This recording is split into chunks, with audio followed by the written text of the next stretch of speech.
Hello everyone, আজকে আমি চলে এসেছি নতুন একটা টপিক নিয়ে আলোচনা করতে। আর আজকে আমাদের টপিকের মূল বিষয়বস্তু হচ্ছে সুগন্ধি।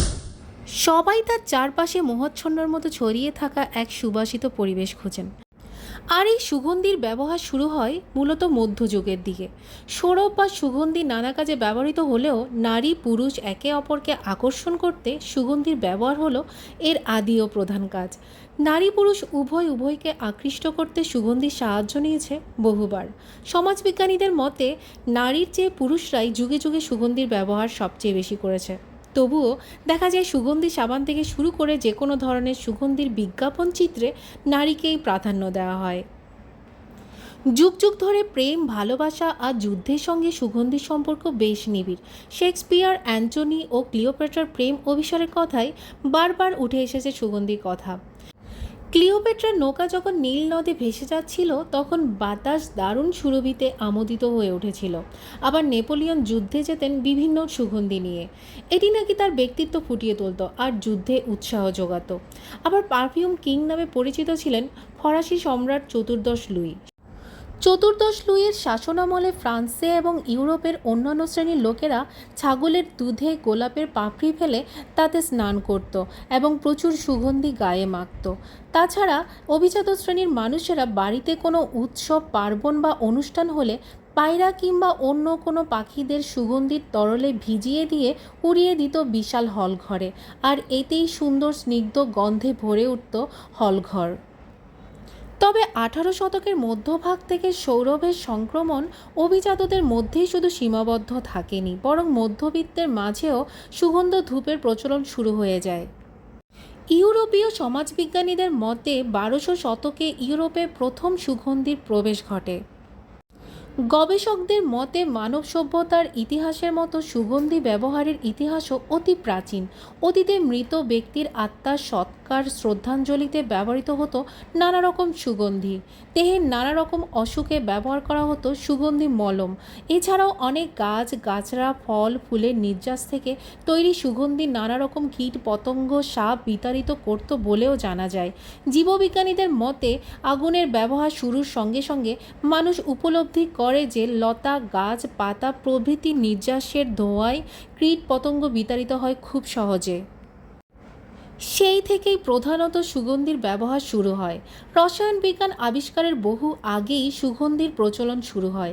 সুদূর অতীতে নানা রকম গাছ গাছড়ার নির্যাস থেকে সুগন্ধি তৈরি হতো। গবেষকরা মনে করেন বিভিন্ন নির্যাস দিয়ে ওষুধ তৈরির প্রচলনের সেই আদি যুগেই সুগন্ধির আবিষ্কার হয়, আর তখন থেকেই নিত্য নতুন নানা রকম সুগন্ধি আবিষ্কৃত হয়ে আসছে। বিভিন্ন ধর্মীয় কাজে, শুভ কাজে এবং দেবতাদের পূজায় সুগন্ধির ব্যবহার এখন যেমন রয়েছে তেমনি অতীতেও ছিল। প্রাচীন মিশরে এক একজন দেবতার পূজা হতো ভিন্ন ভিন্ন সুগন্ধি দিয়ে। আবার প্রাচীন বিশ্বভারতে পূজার একটি অপরিহার্য বস্তু ছিল চন্দন কাঠ। এছাড়াও কয়েকটি গাছের নির্যাসও পোড়ানো হতো যাতে পূজার স্থানটি ভরে উঠত সৌরভে। ঐতিহাসিকদের মতে গ্রিক, রোমান, আরব, অ্যাজটেক, কার্থেজিয়ান থেকে শুরু করে সুপ্রাচীন সভ্যতায় সুগন্ধির ব্যবহার ছিল। চৈনিক সভ্যতায় নানা ধরনের সুগন্ধি ব্যবহার হতো। যেমন মিশরে মমি করে কফিন আটকানোর পরে কয়েক ধরনের সুগন্ধি বেশ কয়েকবার মাখিয়ে নেওয়া হতো। সুগন্ধির শুরুটা যেভাবেই হোক না কেন ধীরে ধীরে তা বিভিন্ন শাখা প্রশাখায় বিস্তৃত হতে থাকে। ব্যবহারিক দিক থেকে তো বটে, উৎপাদনের উৎস ভেদেও সুগন্ধি রয়েছে নানা বিভাজন। তাদের মধ্যে একটি হচ্ছে ফ্লোরাল গ্রুপ। ফুলের সুগন্ধযুক্ত যেসব পারফিউম রয়েছে সেগুলো হচ্ছে ফ্লোরাল গ্রুপের অন্তর্গত। জেসমিন, বেলি, জুই, গোলাপ, lily of the valley, lilac, carnation, gardenia, hyacinth, narcissus, কমলা লেবুর ফুলের সুগন্ধ এর মধ্যে জনপ্রিয়। হার্বাল সুগন্ধির মধ্যে রয়েছে টাটকা খড়, ঘাস, অর্কিড ইত্যাদির ছোঁয়া, ফলে খুব সহজেই এগুলো চেনা যায়। লেদার, টোবাকো সুগন্ধিকেই ছোটই বলা চলে, কারণ এতে রয়েছে চামড়া, তামাক ও ধোঁয়ার গন্ধযুক্ত পারফিউম।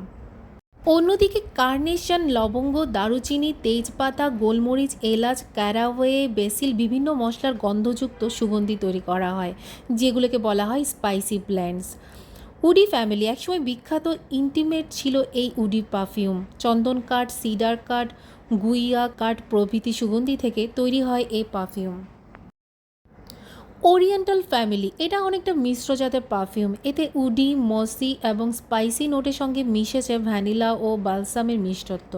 ওরিয়েন্টাল নোটটিকে ফুটিয়ে তুলতে মাস্ক, সিভেট বা আম্বার নোট ব্যবহার করা হয়। এছাড়াও অ্যালডিহাইডি গ্রুপ অত্যন্ত গুরুত্বপূর্ণ বিভাগের পারফিউম, কারণ এসব পারফিউমের সুগন্ধ প্রকৃতিজাত নয়। প্রাত্যহিক জীবনের ব্যস্ততায় সুগন্ধির ব্যবহার শুধুমাত্র বিলাসিতা নয়, এটি আপনার কাজে উৎসাহ যোগাতে বেশ কার্যকর। এরকম আরও ভিডিও পেতে আমাদের চ্যানেলটি সাবস্ক্রাইব করে সঙ্গে থাকুন।